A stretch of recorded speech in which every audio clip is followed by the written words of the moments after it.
तो भाई royal rumble क्योंकि 5 हो चुका है और रॉयल रंबल ने तुम लोगों के साथ साथ मुझे भी हिला के रख दिया है, क्योंकि जिस बंदे का, जिस सुपरस्टार का, जिस लेजेंड का मैं पिछले 5 महीने से सबको बता रहा था, बैकिंग अवार्ड्स में हर जगह पे उसका नाम था, सब प्रेडिक्शन चैनल्स जो थे वो एक बंदे का बता रहे थे कि ये रॉयल रंबल जीतेगा, वो थे जॉन सीना। और वो एंड पे आके भी नहीं जीते, और सोचो जीता कौन, जे ऊसो। और भाई लेकिन वापस चलते हैं वीडियो की तरफ और पूरे रॉयल रंबल की डिटेल में बात करेंगे। सबसे पहले हमें देखने को मिला वुमेन्स रॉयल रंबल मैच, और भाई वुमेन्स रॉयल रंबल मैच जो है वो पिछले कुछ सालों से मेंस रॉयल रंबल के मुकाबले में बेहतर से बेहतर होता जा रहा है, और ये वुमेन्स रॉयल रंबल मैच भी बहुत ज़बरदस्त था। अगर मैं सरप्राइज मोमेंट्स की बात करूँ तो अलेक्सा ब्लिस, जिनके हवाले से डाउट्स थे, हालांकि मैंने एक प्रेडिक्शन वीडियो में कहा था कि अलेक्सा ब्लिस आ जाएंगी रॉयल रंबल में, लेकिन जो डाउट्स पैदा हो रहे थे WWE और अलेक्सा ब्लिस के दरमियान, जो रूमर्स बन रहे थे, वो आज सारे क्लियर हो चुके हैं, क्योंकि अलेक्सा ब्लिस ने अपना रिटर्न कर लिया। 21 नंबर पे उन्होंने एंटर किया, और भाई जो पॉप था उनके लिए मेरे ख्याल से पूरे रॉयल रंबल मैच में सबसे ज़्यादा तगड़ा रिएक्शन जो था वो अलेक्सा ब्लिस को मिला था, और किसी को नहीं मिला था। खैर अलेक्सा ब्लिस के बाद निकी बेला जो है वो भी आज रॉयल रंबल में थी, और उन्होंने 30 नंबर पे एंटर किया था।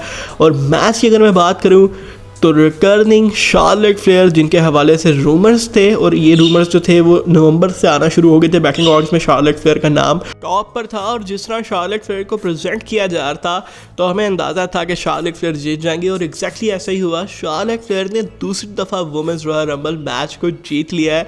अब आगे जाके वो किसको चैलेंज करने वाली है इसके ऊपर हम बाद में बात करेंगे। वैसे अगर मैं वुमेन्स रॉयल रंबल की बात करूँ, मैं अगर चाहता तो मैं चाहता अलेक्सा ब्लिस ये रॉयल रंबल मैच जीते, या फिर लिव मॉर्गन जो है वो भी काफ़ी जो है, जिस तरह 24 में उनका रन रहा है, वो ये रॉयल रंबल मैच जीते। लेकिन अब WWE ने शार्लेट फ्लेयर को जिताया है, तो कोई ना कोई आगे स्टोरी होगी, इसके ऊपर हम आगे डिटेल में बात करेंगे। अब अगले मैच की तरफ बात करते हैं, जो कि था टैग टीम मैच DIY और मोटर मशीन गन्स का 3 पिनफॉल मैच था ये। और इस मैच के अंदर अगर मैं बात करूं, पहले में DIY ने पिन कर लिया, उसके बाद फिर सेकंड में मोटर मशीन गन ने कर लिया, थर्ड में DIY ने दोबारा से पिन कर लिया, और फिर रैंक में स्ट्रीट प्रॉफिट्स ने आके DIY पे अटैक किया और शो किया कि भी उन्हें टैग टीम चैंपियनशिप चाहिए। इस मैच को रॉयल रंबल में डालने का मुझे समझ नहीं आया, इससे बेहतर था वर्ल्ड चैंपियनशिप के लिए गंथर का कोई मैच बुक कर देते, वो ज़्यादा बेहतर रहता। अब इसके बाद शायद रॉयल रंबल का जो मैच कार्ड था उनमें सबसे तगड़ा और सबसे जिसकी स्टोरी लाइन जो थी वो पिछले 5-6 महीने से चलती आ रही थी, वो था केविन ओवेंस और कोडी रोड्स का मैच। अब इस मैच में एक्सपेक्ट किया जा रहा था कि रैंडी ऑर्टन रिटर्न करेंगे, लेकिन रैंडी ऑर्टन का रिटर्न तो नहीं हुआ।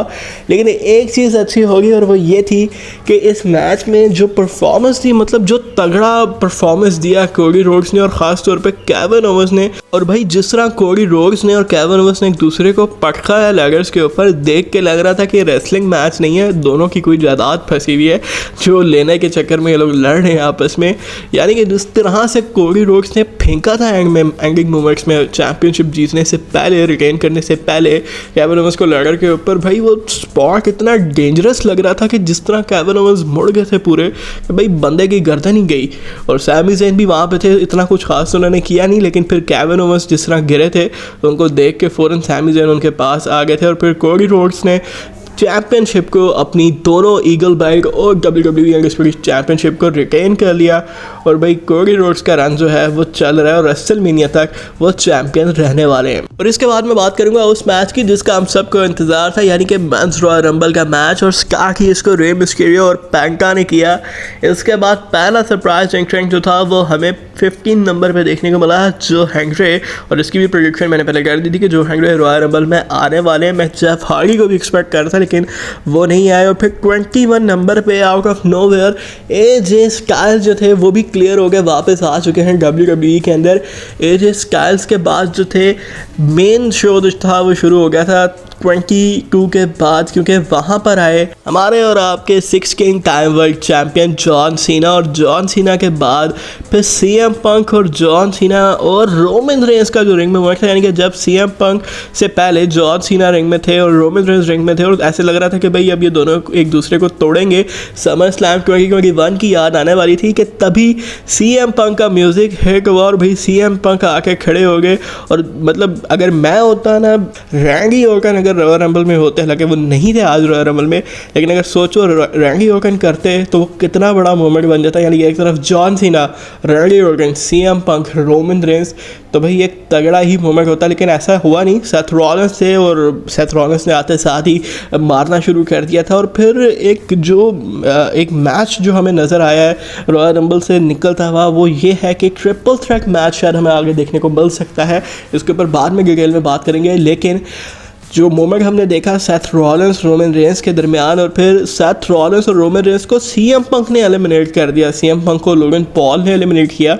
लेकिन जब ये तीनों नीचे गिरे हुए थे, रोमन रेंस, सीएम पंक और सेथ रॉलिंस, तो भाई सेथ रॉलिंस ने दोनों की सर्विस की, रोमन रेंस की भी की और उसके बाद सीएम पंक की भी की। क्या ये चीज़ आगे लीड कर सकती है ट्रिपल थ्रेट मैच के लिए, जहाँ रोमन रेंस, सेथ रॉलिंस और सीएम पंक रेसलमेनिया में एक ट्रिपल थ्रेट मैच के अंदर आने वाले हैं। इसके ऊपर बाद में डिटेल में बात करेंगे। लेकिन फिर पीछे 3 बंदे रह जाते हैं, जॉन सीना, लोगन पॉल और जे उसो। और यहाँ से मुझे प्रॉपर यकीन था कि भाई John Cena royal rumble match जीतने वाले हैं, और मैं मतलब रिलैक्स होकर बैठा हुआ था कि मुझे पता है रिजल्ट, जॉन सीना जीतेंगे। लोगन पॉल एलिमिनेट हो गए, फिर जॉन सीना और जे उसो रह गए। ये दोनों जो थे वो बार बार ऐसे लग रहा था कि अभी जॉन सीना गिर जाएंगे या फिर जे उसो जो हैं वो एलिमिनेट हो जाएंगे। लेकिन मुझे था कि जॉन सीना जीत जाएंगे, कोई इतना मसला नहीं होगा। लेकिन जब एप्रन्स पे खड़े होकर जॉन सीना ए लगाने वाले थे जे उसो को, तभी जे उसो खुद तो रिंग में चले गए और जॉन सीना को धक्का दे के रॉयल रंबल मैच से और मेरे जो ड्रीम था उससे बाहर कर दिया, क्योंकि जॉन सीना एलिमिनेट हो गए और जे उसो जो थे वो रॉयल रंबल मैच जीत चुके हैं। और भाई मतलब इस मोमेंट पे कुछ समझ नहीं आ रही कि जे उसो को क्रिटिसाइज़ करना तो बनता नहीं है, क्योंकि जिस तरह का रन जे उसो पिछले 2 साल से दे रहे हैं WWE में, तो जे उसो को तो क्रिटिसाइज़ नहीं कर सकते। लेकिन जॉन सीना का रॉयल रंबल मैच जीतना भी तो ज़रूरी था। मतलब यार आखिरी बार 2013 में जॉन सीना ने रॉयल रंबल मैच जीता था, उस टाइम तो हम बच्चे थे। तो अब एक दफ़ा अगर जीत जाते तो वो नॉस्टैल्जिया वाली फीलिंग वापस आ जाती। और जो प्रेडिक्शन थी, जो बैटिंग ऑर्ड्स थे, मतलब 5 महीने से एक बंदा टॉप पे, और जीता वो बंदा है आज रॉयल रंबल जिसके टॉप 5 में भी उस टाइम पे नाम नहीं आ रहा था। और अगर आता भी था तो इतना सीरियसली नहीं लिया जाता था कि भाई ये इसको कहाँ जितवाएंगे रॉयल रंबल। लेकिन जे उसो ने आज वाकई में कमाल कर दिया, रॉयल रंबल मैच जीत गए। अब मैं यही एक्सपेक्ट कर रहा हूँ कि अगर रेसलमेनिया के लिए जॉन सीना का अच्छा मैच बुक करें। अब अगर royal rumble match John Cena से हरवा लिया है, मतलब उनको नहीं जीतने दिया है, तो फिर आगे ट्रिपल एच जो है वो रेसलमेनिया में जॉन सीना का मैच अच्छा बुक करें। लोगन पॉल के साथ मैच रखा तो फिर भी मैं तो ट्रिपल एच को, फिर मैं विंस मैकमैन मुझे वापस चाहिए किसी तरह से।